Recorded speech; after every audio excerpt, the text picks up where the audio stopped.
I've been finding it interesting lately, looking at social media and how much that can distort our perceptions of who we need to be, you know, when we look around. And it's so easy to put filters on our family now, isn't it? Which can trick the world into us being super healthy, but it also tricks us into thinking everybody else is super healthy and everybody else is living this perfect, fabulous, fantastic, wholesome life. And it can reflect, because we know ourselves, where we're lacking. What impact do you think that's having on families?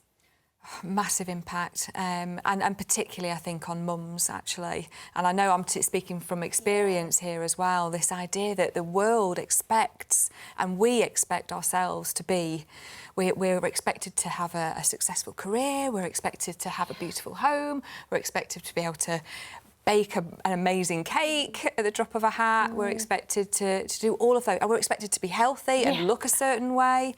And I think, you know, social media, if only our lives are as perfect as they're portrayed on social media. And I think it's so easy to compare ourselves to other people, to other mums, to other, you know, friends of ours.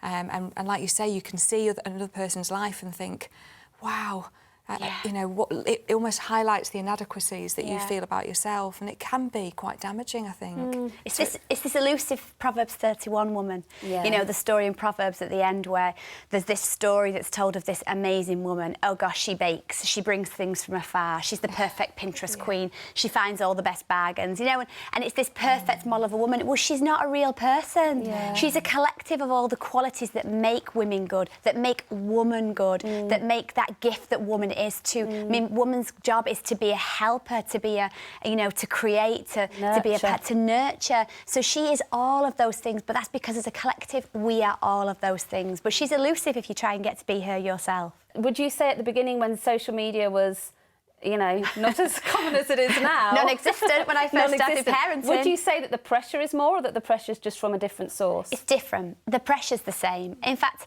I think there's more public pressure, and I think there's more access to become that public person more. Whereas when I was parenting, although I felt the pressure, it was never lived publicly. It wasn't the same way. But yeah, the pressure's there. I don't think that's going anywhere. That's to do with our human nature to want to, like previous episodes have talked about, feeling significant. What is my purpose in life, you know?